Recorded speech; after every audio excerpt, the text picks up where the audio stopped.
Okay, so this was a while ago. Me, my mom, and my brother were at a grocery market, and we were just getting ready to check out. Everyone else in the self-checkout line is patiently waiting for their turn to scan their items. After a while, a spot opens up, and the guy in front of the line, a tall man with dark ebony skin and a baseball cap, doesn't move.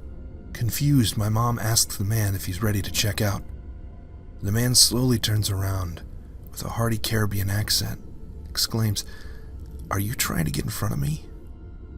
Before my mom could even get her words out, the man's face changed into a happier, much calmer expression. "I only kid.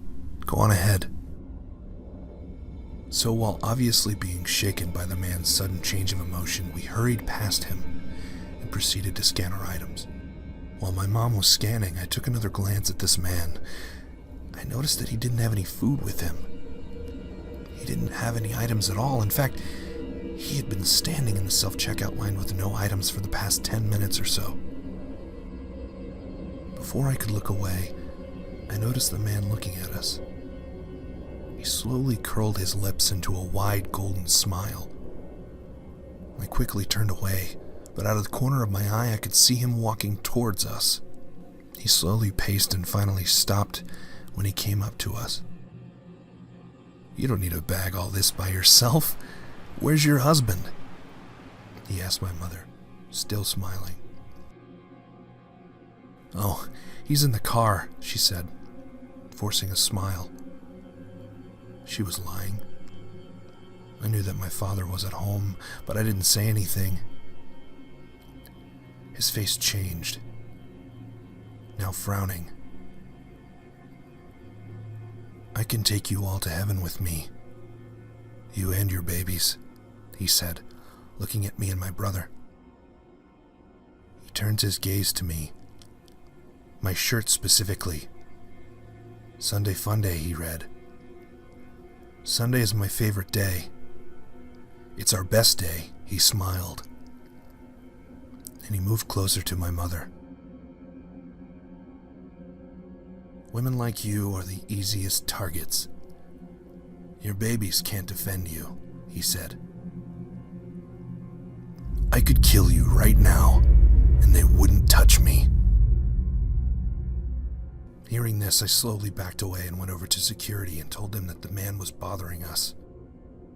Security took the man outside and walked us to the door when we were done. Unfortunately, the man with the golden smile was still waiting outside.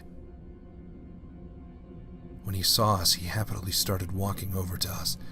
Hey, he shouted as we moved faster to the car. We got in, locked the doors. My mom started the car. While trying to drive off the lot, the man was walking towards the car.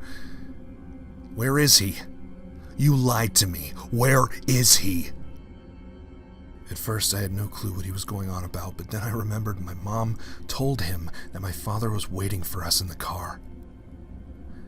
The man now knew we lied. He started laughing dramatically, very loudly. He had a black backpack that I didn't remember seeing before. He was pointing at it, laughing, and yelling at us. "You're lucky. You're all lucky. Thank God you have a car. You're so lucky." We drove off in complete silence, and I could say that we've never been back to that market and we don't have plans on going back anytime soon. I have also avoided wearing my Sunday Funday shirt for obvious reasons. I also wonder why we were so lucky, where that black bag came from, and more importantly, the hell was in it.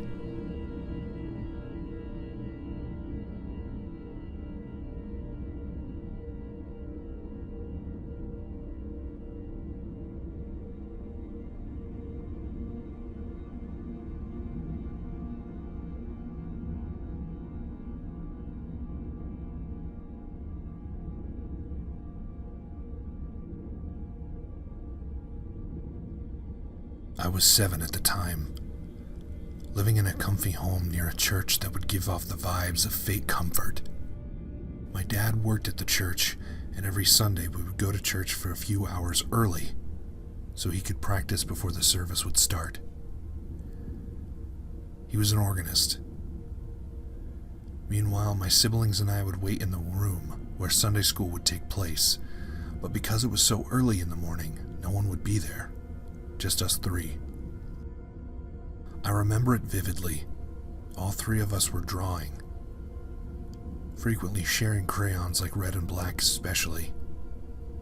The moment we heard the screams from down the hall, my brother dropped a crayon. We all glared at each other with terror in our eyes, and then our screams mixed in. We bolted out of the room and looked down the hall. Nothing was there, just the echoes of inhuman screaming echoing throughout the building. I'm not lying when I tell you this, but in a way it sounded like the kind of laughter from Sonic EXE, coming out as an endless. No matter how hard we tried to open the door, it wouldn't budge. But then when we thought all hope was lost, it suddenly opened. We ran out in relief, and for another 15 seconds the laugh went on. And then went to a complete stop.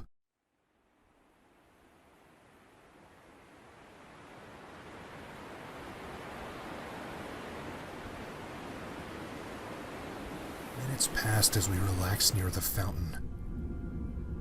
Then my dad arrived asking what we were doing out there. We explained everything to him. And to this day, I wonder what could have been the host of those screams. Like I said, the vocals completely sounded inhuman, atmospheric in a way, and there's no way my dad would ever do such thing to us. Out of all the people, he knew how much I feared the world and the things that I thought were in it.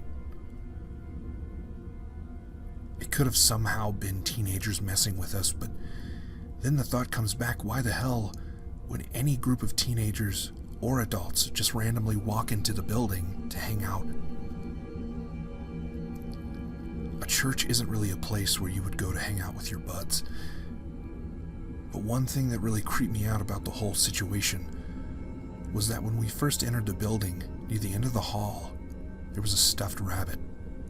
And then the moment when we were trying to get out of the building, the rabbit was a whole lot closer to our room. Someone or something must have moved it. And to this day, I still wonder what was down that hall, and what would have happened if we went down there.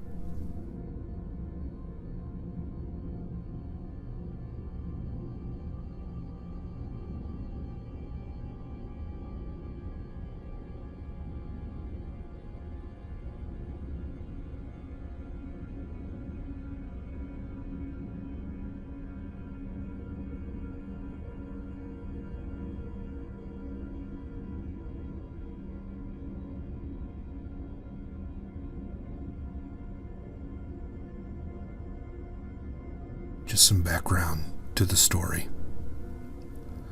I was 16 years old and lived in an old 2-story house in the Netherlands, located near a forest in a farmer's village. I have always been sensitive to things that happened around me. I never felt safe in my own house. As a kid, I would never play in my own room because I was too scared to be alone upstairs. And if I would go to sleep, I would sneak downstairs until my parents would go to sleep so I wouldn't have to be alone. Throughout the years, I think I have gotten used to that feeling that someone is watching me in my own room. Seeing shadows, hearing voices, or even feeling something hitting my head. Sometimes I would confront my parents about this, and they would tell me that the house is old, and that people have died in the house. That it might be their spirits. It was a normal night for me. I went to bed and thought nothing of it, until I woke up in a pure panic in the middle of the night. I remember getting out of bed, but I was not in control of my own body. The closest thing I can describe to it is if you're half awake, but still in that sleepy state. And there was a voice in my dream that told me I had to leave. Get out. Get out. You need to get out. Was the only thing I heard. It was now years later that I still know exactly what that voice sounds like. The voice wasn't like my own voice. It was lower and demanding. To give you a view of my room at the time, my door was wide open, and is always wide open because it makes me more comfortable to sleep. But in my dream, there was no door. So if I wanted to escape, I could have gone through the door, but I couldn't see it, as if it was not there. On the opposite side of the door is a window that I barely open. I stood up in a panic, knowing that I had to leave the room no matter what. You need to leave. Hurry. You need to get out, were the only thoughts that were rushing through my head. I was frantically touching the walls for an exit. I remember the feeling of the cold walls in a search for a door, but it wasn't me who was doing this. Again, if I ever wanted to leave, I could have just gone through the door, but it wasn't there. My panic was getting worse,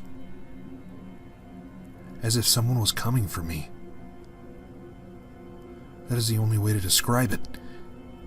Then all of a sudden I turned to the window. My thoughts changed from get out to you need to jump. I run to the window and place my hand on the handle. You need to jump. Get out and jump. The only thoughts going through my head. Since I never really opened the window, it's very hard to open, and it makes a loud squeaking noise when it opens. I turn the handle, and the window opens, making this loud squeaking noise. So loud that I woke up. There I was, standing there with my hand on the window, ready to jump out 2 stories down. I woke up the next morning shocked. The window was wide open, and everything that was on the table by my window was scattered around the room. My mirror and the wall were smudged with my handprints. The handprints were all over, and I began to remember the panic I felt during the dream. I ran downstairs to tell my parents what happened. They looked at each other in shock and asked me more about the event. They walked upstairs to see what happened to my room.